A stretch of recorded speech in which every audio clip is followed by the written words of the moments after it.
NCERT class 6 का 8वां chapter आज हम इस वीडियो में कवर करेंगे। इस वीडियो को ध्यानपूर्वक देखिए। अध्याय 8 गांव, शहर और व्यापार। लोहार की दुकान पर प्रभाकर प्रभाकर लोहारों को काम करते देख रहा था। एक छोटी सी बेंच पर कुल्हाड़ी और हाशियां जैसे कुछ औजार बेचने के लिए रखे थे। दूसरी ओर भट्ठी चल रही थी। औजार बनाने के लिए दो लोग लोहे की एक छड़ को गर्म कर उसे पीट रहे थे। प्रभाकर को यह सब बड़ा मजेदार लग रहा था। लोहे के औजार और खेती। लोहे का प्रयोग का एक आम बात है। लोहे की चीजें हमारी रोजमर्रा की जिंदगी का एक हिस्सा बन गया है। इस उपमहाद्वीप में लोहे का प्रयोग लगभग 3000 साल पहले शुरू हुआ। महापाषाण कब्रों में लोहे के औजार और हथियार बड़ी संख्या में मिले हैं। इनके बारे में तुम अध्याय 4 में पढ़ चुके हो। करीब 2500 वर्ष पहले लोहे के औजार को बढ़ते उपयोग का प्रमाण मिलता है। इनमें जंगलों को साफ करने के लिए कृषकों कुल्हाड़ियों और जुताई के लिए हलों का फल शामिल है। अध्याय 5 में तुमने पढ़ा था कि लोहे का फल के इस्तेमाल से कृषि उत्पादन में बढ़ोतरी हुई थी। जैसे देखो, ये सरसी है, ये कुल्हाड़ी है और ये हाशिया है।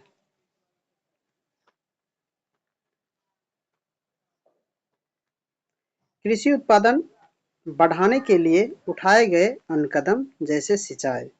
समुद्री गांव के बिना राजाओं तथा अन्य राज्यों का बने रहना मुश्किल था।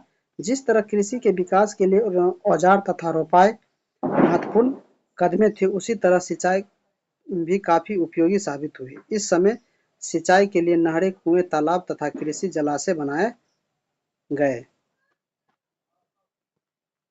इस चार्ट में तुमने सिंचाई से आए परिवर्तन को दिखाया गया है। खाली स्थानों को सही वाक्य से भरिए। जैसे ये है, लोगों द्वारा परिश्रम किया गया, किसानों को लाभ मिला क्योंकि अब उत्पादन को अनिश्चितता घटी। कर अदा करने के लिए किसानों का उत्पादन बढ़ता गया। राज्यों में सिंचाई की योजना बनाई और धन खर्च किया। इसी के आधार पर ये खाली स्थान दिया गया है, सूची दिया गया है, इसमें आपको भरना है। देखिए, गांव में कौन रहते थे?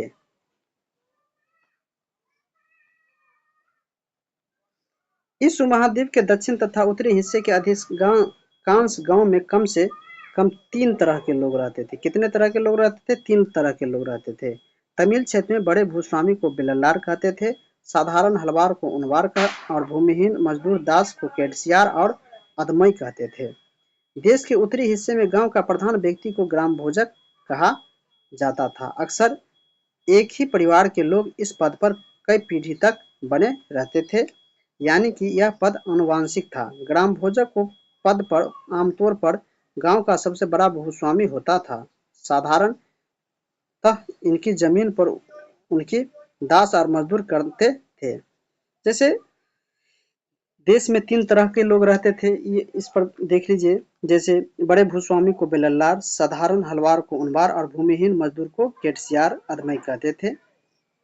ग्राम के प्रधान व्यक्ति को क्या कहता था? ग्राम भोजक कहता था और ये आनुवंशिक पद होता था। ग्राम भोजक के पद पर आमतौर पर गांव के सबसे बड़ा भूस्वामी होता था। ठीक है, आगे देखिए। इसके अतिरिक्त प्रभावशाली होने के कारण प्राय राजा भी कर वसूलने का काम उन्हें ही सौंप देते थे। ये न्यायाधीश और कभी-कभी पुलिस का काम भी करते थे। ग्राम भोजक के अलावा अन्य स्वतंत्र कृषि भी होते थे, जिन्हें गृहपति कहते थे। गृहपति किसे कहते थे? ग्राम भोजन के अलावा अन्य स्वतंत्र कृषक को क्या कहते थे? गृहपति कहते थे। उनमें ज्यादातर छोटे किसान होते थे। इसके अतिरिक्त कुछ ऐसे स्त्री पुरुष थे जिनके पास अपनी जमीन नहीं होती थी। उनमें से दास कर्मकार आते थे, जिन्हें दूसरी ओर जमीन पर काम करके अपना जीवन चलानी पड़ती थी। अधिकांश गांव में लोहार, कुम्हार, बढ़ई तथा बुनकर जैसे कई शिल्पकार भी होते थे। प्राचीन तमिल रचनाएं। तमिल की प्राचीनतम रचनाओं को संगम साहित्य कहते हैं। इनकी रचना करीब 2300 साल पहले हुआ। इन्हें संगम इसलिए कहता है क्योंकि मुद्रे देख मानचित्र 7.89 में कवियों ने सम्मेलन में इनका संकलन किया जाता किया जाता था। गांव में रहने वाले जिस तमिल नामों का उल्लेखन यहाँ मिलता है वे संगम साहित्य में पाए गए हैं। देखिए सिक्के, आहत सिक्के के बारे में जानकारी लेते हैं। आहत सिक्के सम्मान आयताकार और कभी-कभी वर्गाकार या गोला होते हैं। ये या तो धातु या चादर को काटकर या धातु के चपटे गोलिकाओं से बनाए जाते थे। इन सिक्कों पर कुछ लिखी हुई नहीं होती थी, बल्कि इन पर कुछ चिन्ह ठप्पे बनाए जाते थे। इसलिए इसलिए ये आहत सिक्के कहलाता था। इसलिए ये आहत सिक्के कहलाता था। ये सिक्के उपमहाद्वीप में लगभग अधिकांश हिस्सों में पाए जाते हैं और ईसाई की आरंभिक सदियों तक ये प्रचलित रहे। सिक्के पुरातात्विकों ने इस युग के हजारों सिक्के मिले हैं। इस सबसे पुराना आहत सिक्के होते हैं। सबसे पुराना सिक्का कौन होता है? आहत सिक्का होता है, जो करीब 500 साल चले। इसका चित्र नीचे दिए गए हैं। चांदी या तांबे के सिक्के पर विभिन्न आकृति के आहत कर बनाए जाने के कारण इन्हें आहत सिक्का कहा जाता है। ये जो है ये सिक्का ये आहत सिक्का है। ठीक है, आगे देखिए विनिमय के अनशन साधन। संगम साहित्य को इस छोटी सी कविता को पढ़ो। खेतों में सफेद धान गाड़ियों पर लादे जा रहे हैं। नमक के लिए लंबे लंबे रास्ते चांदी सी सफेद रेत पर परिवार की समेट रहे हैं। कहीं पीछे छूट न जाए शहरों से नमक के सौदागर, यूं चले जाने से सिर्फ सन्नाटा रह जाता है। समुद्र के किनारे नमक का बहुत ज्यादा उत्पादन था, इसीलिए ये कविता लिखा गया है। ठीक है, नगर अनेक गतिविधि का केंद्र। अक्सर नगर कई कारणों से महत्वपूर्ण हो जाते हैं। उदाहरण के लिए मथुरा को देखो, यह 2500 साल से भी ज्यादा समय से एक महत्वपूर्ण नगर रहा था, क्योंकि यह यातायात और व्यापार के दो प्रमुख रास्तों पर स्थित था। इनमें से एक रास्ता उत्तर पश्चिम से पूरब की ओर, दूसरा उत्तर से दक्षिण की ओर और जाने वाला था। शहर के चारों ओर किलेबंदी थी। इसमें अनेक मंदिर थे। आसपास के किसान तथा पशुपालक शहर में रहने वाले के लिए भोजन जुटाते थे। मथुरा बेहतरीन मूर्तियां बनाने का केंद्र था। लगभग 2000 साल पहले मथुरा कुषाणों की दूसरी राजधानी बनी। कब बनी? मथुरा कुषाण की राजधानी कब बनी थी? 2000 साल पहले।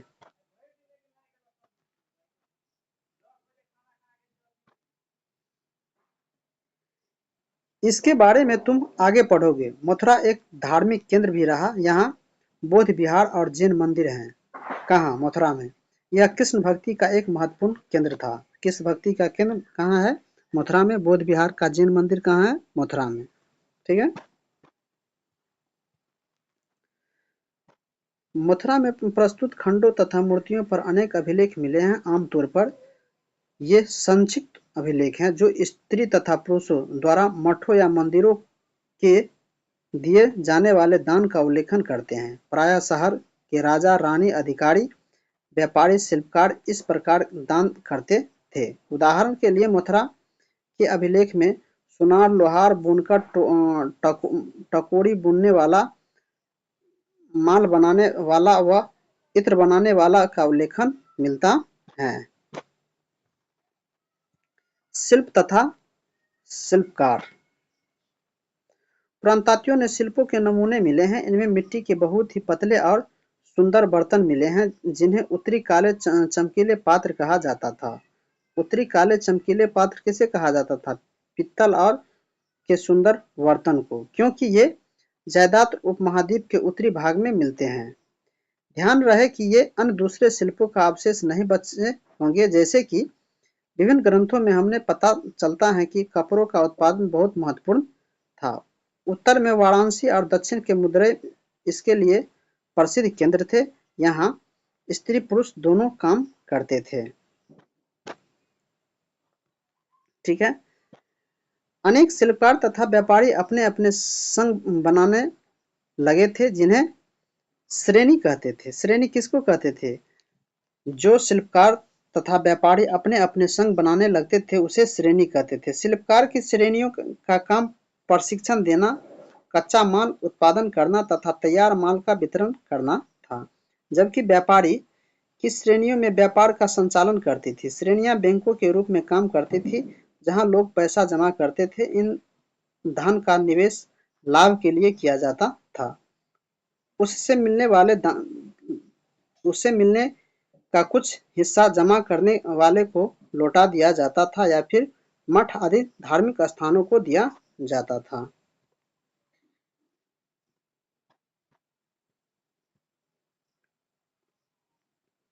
उत्तरी काले चमके पात्र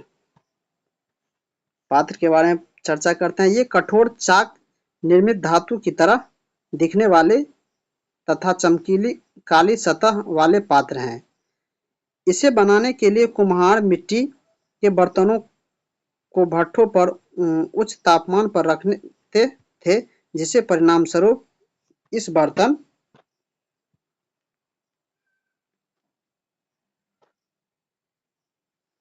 इस बर्तनों की बाहरी सतह काली हो जाती थी। इसी पर यह पतली काली लेप भी लगाई जाती थी, जो इस बर्तन को शीशे जैसे चमक प्रदान करता था।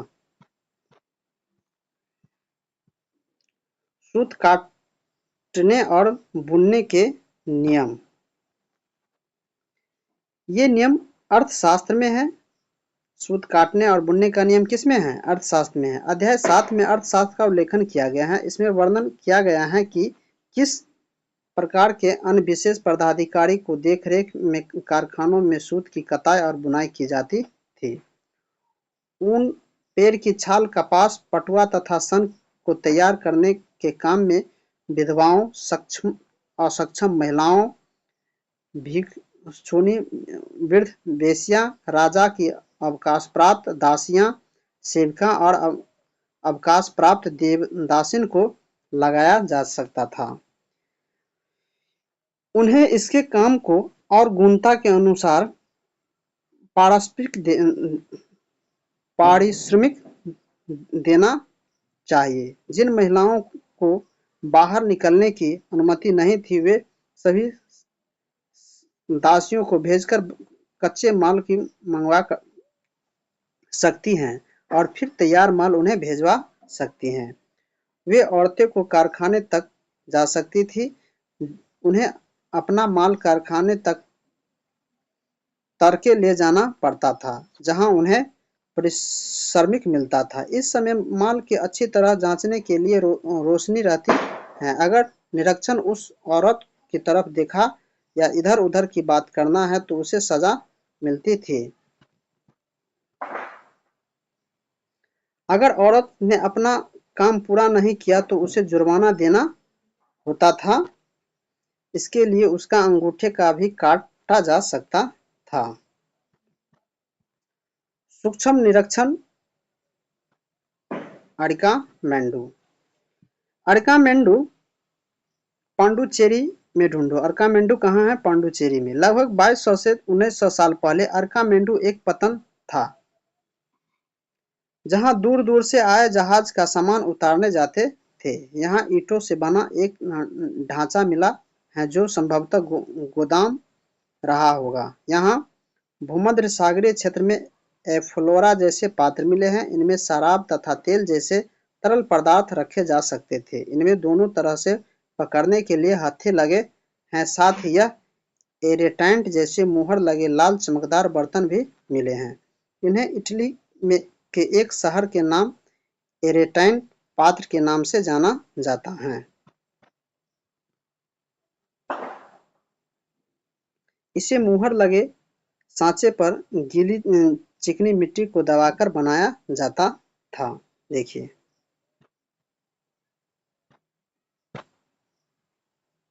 अभिलेख मिट्टी के बर्तनों पर ब्राह्मणी लिपि में अभिलेख मिले हैं। प्रारंभ में तमिल भाषा के लिए इसी लिपि का प्रयोग किया जाता था, इसीलिए इन्हें तमिल ब्राह्मणी अभिलेख भी कहते हैं। ठीक है। कुछ ऐसे बर्तन मिले हैं जिनका डिजाइन रोम तथा, किंतु वे यही बनाए जाते थे। यहाँ रोमन लेप शीशे के बर्तन तथा रत्न भी मिले हैं। साथ ही छोटे छोटे कुंड मिले हैं जो संभवतः कपड़े की रंगाई के पात्र रहे होंगे। यहाँ शीशे और अर्ध बहुमूल्य पत्थरे से मनके बनाने के पात्र साक्ष्य मिले हैं। एक यूनानी नाविक द्वारा दिया गया विवरण। बेरीगाजा की कहानी।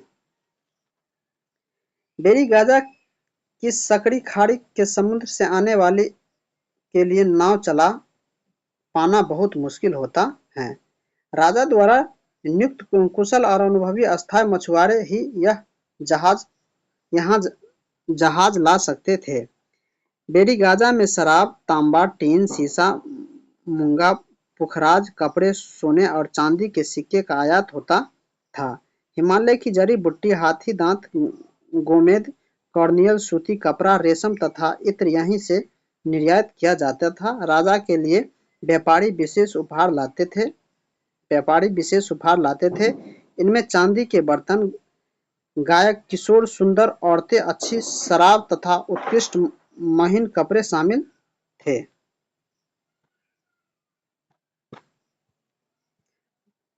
व्यापार और व्यापारी। तुमने उत्तरी काले पॉलिश वाले बर्तनों को बारे में पढ़ा है। ये खूबसूरत बर्तन, खास तौर से इनकी कटोरियां तथा थालियां, इस उपमहाद्वीप के अनेक पुराण स्थलों से मिले हैं। सवाल उठता है कि इन जगहों पर ये बर्तने कैसे पहुंचे होंगे। ऐसा अनुमान लगाया जाता है कि यहाँ से बनते थे, वहां से व्यापारी इन्हें ले जाकर अलग अलग जगहों पर बेचते थे। दक्षिण भारत में सोना, मसाले, खास तौर पर काली मिर्च तथा कीमती पत्थरों के लिए प्रसिद्ध था। कौन? दक्षिण भारत। काली मिर्च की रोमन साम्राज्य में इतनी मांग थी कि इसे काले सोने के नाम से बुलाते थे। व्यापार इन सामानों को समुद्री जहाजों और सड़कों के रास्ते रोमन पहुंचाते थे। दक्षिण भारत में ऐसे अनेक रोमन सोने के सिक्के मिले हैं। इसे यह अंदाजा लगाया जाता है कि उन दिनों रोमन के साथ बहुत अच्छा व्यापार चल रहा था। क्या तुम बता सकते हो कि ये सिक्के भारत कैसे और क्यों पहुंचे होंगे? व्यापारी से जुड़ी कविताएं। व्यापार के प्रमाण हमें संगम कविताओं में मिले हैं। नीले लिखी कविता में पूर्ण तटीय समुद्री तट पर स्थित पुहान पतन पर लाए जाने वाले माल का वर्णन मिला है। समुद्री जहाजों पर लाए गए तेज तराई घोड़े, गाड़ियां पर काली मिर्च की गठरियां, हिमालय से मिले रत्न और सोना, दक्षिण की पहाड़ी से चंदर की लकड़ियां, दक्षिण सागर की मोती और पूर्वी सागर के मूंगे, गंगा और कावेरी की फसलें, श्रीलंका से आए खाद्यान्न, म्यांबर के बने मिट्टी के बर्तन, दुर्लभ कीमती आयात। व्यापारी के कई समुद्री रास्ते खोज निकाले हैं। इनमें से कुछ समुद्र के किनारे चलते थे, कुछ अरब सागर और बंगाल की खाड़ी पार करते थे। नाविक मानसूनी हवा का फायदा उठाकर अपनी यात्रा जल्दी पूरी कर लेते थे। वे अफ्रीका या अरब के पूर्वी तट से इस उपमहाद्वीप के पश्चिमी तट पर पहुंचना चाहते थे तो दक्षिण पश्चिम मानसून के साथ चलना पसंद करते थे। इन लंबी यात्राओं के लिए मजबूत जहाजों का निर्माण किया जाता था। समुद्र तटों से लगे राज्य। इस उपमहाद्वीप के दक्षिण भाग में बड़ा तटीय प्रदेश है। इनमें से बहुत से पहाड़, पठार और नदी के मैदान हैं। नदी के मैदानी इलाके में कावेरी का मैदान सबसे उपजाऊ है। मैदानी इलाके तथा तटीय इलाके के सरदार और राजाओं के पास धीरे धीरे काफी संपत्ति और शक्ति हो गई। संगम कविताओं में मूवेंदार की चर्चा मिलती है। यह एक तमिल शब्द है जिसका अर्थ तीन मुखिया होता है। मोबेंदार की चर्चा किसमें मिलता है? संगम साहित्य में। यह एक तमिल शब्द है। मोबेंदार कौन शब्द है? तमिल शब्द है जिसका अर्थ तीन मुखिया होता है। इसका प्रयोग तीन शासक परिवार के मुखियाओं के लिए किया जाता है। ये थे चोर, चेल और पांड, जो करीब 2300 साल पहले दक्षिण भारत में काफी शक्तिशाली माने जाते थे। इन तीनों मुखियाओं को अपने अपने दो संतान थे। इनमें से एक तटीय हिस्से में और दूसरा अंदरूनी हिस्से में था। इस तरह 6 केंद्र में से 2 बहुत महत्वपूर्ण थे। एक चोलों का पतन पुहार कावेरीपट्टनम, दूसरा पांड की राजधानी मदुरै। ये मुखिया लोगों से नियमित कर के बजाय उपहार की मांग करते थे। कभी-कभी ये सैनिक अभियानों पर भी नकल करते थे और आसपास के इलाकों में शुल्क वसूल कर लाते थे। इनमें से कुछ धन वे अपने पास रख लेते थे, बाकी अपने समर्थक को नाते, रिश्ते और सिपाहियों तथा कवियों के बीच बांट देते थे। अनेक संगम कवियों में उन मुखियाओं की प्रशंसा में कविता लिखी हैं, जो उन्हें कीमती जवाहरात, सोने, घोड़े, हाथी, रथ और सुंदर कपड़े दिया करते थे। इसके लगभग 20 वर्षों के बाद पश्चिम भारत के सातवाहन नामक राजवंश का प्रभाव बढ़ गया। सातवाहन का सबसे प्रमुख राजा गौतमी पुत्र श्री सतकर्णी था। इसके बारे में उसकी मां गौतमी बलश्री द्वारा दान दिए गए अभिलेख से पता चलता है कि वह अन्य सभी सातवाहन शासक दक्षिणापथ के स्वामी कहे जाते थे। दक्षिणापथ का शाब्दिक अर्थ दक्षिण की ओर जाने वाला रास्ता है। पूरे दक्षिण क्षेत्र के लिए भी यही नाम प्रचलित था। श्री सतकर्णी ने पूर्वी, पश्चिमी तथा दक्षिणी तटों पर अपनी सेनाएं भेजी।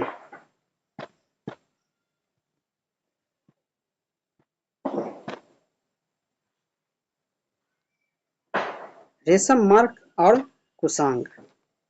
कुछ शासक इसके बड़े-बड़े हिस्सों का अपना नियंत्रण करना चाहते थे, क्योंकि इस रास्ते पर यात्रा कर रहे व्यापारी से उन्हें कर, शुल्क तथा तोहफा के जरिए लाभ मिलता था। इसके बदले ये शासक इन व्यापारियों को अपने राज्य से गुजरते वक्त लुटेरों के आक्रमणों से सुरक्षा देते थे।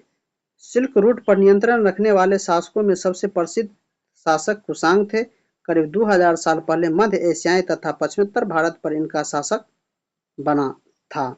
पेशंबर और मथुरा इनके दो मुख्य शक्तिशाली केंद्र थे। तक्षशिला भी इनके ही राज्य का हिस्सा था। इनके शासनकाल में ही सिल्क रूट की एक शाखा मध्य एशिया से होकर सिंधु नदी के मुहाने के पत्तनों तक पहुंच जाती थी। फिर यहाँ से जहाजों द्वारा रेशम पश्चिम की ओर रोमन साम्राज्य तक पहुंचता था। इसके बाद प्रश्न है, इसको जब पढ़िएगा तो आपको अपने आप बन जाएगा। उपयोगी शब्द है जैसे लोहार, सिंचाई, संगम, पतन, श्रेणी, व्यापारी, रेशम मार्ग। ठीक है।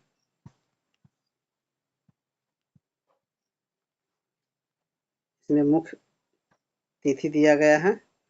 उपमहाद्वीप में लोहे का प्रयोग की शुरुआत लगभग 3000 साल पहले। लोहे के प्रयोग में बढ़ोतरी। नगर आहत सिक्के लगभग 2500 साल पहले। संगम साहित्य की रचना की शुरुआत 2300 साल पहले। अर्कामेंडू का पतन 2200 से 1900 साल पहले। रेलवे बनाने की कला की खोज लगभग 7000। रेशम बनाने की कला का खोज लगभग 7000 पहले। चोर, चेल और पांड लगभग 2300 साल पहले। रोमन साम्राज्य में रेशम की बढ़ती मांग 2000 साल पहले। कुशांग शासक कनिष्क को 1900 साल पहले। फाहियान एशिया का भारत आगमन लगभग 1600 वर्ष पहले। स्वयं त्याग की यात्रा। अपसार शिव शक्ति की रचना 1400 साल पहले। इसको अच्छा से पढ़िए, समझिए। अगर कोई दिक्कत है तो कमेंट के माध्यम से हमको सूचना कीजिए, उसमें सुधार किया जाएगा। और लाइक शेयर करिए। बहुत बहुत धन्यवाद।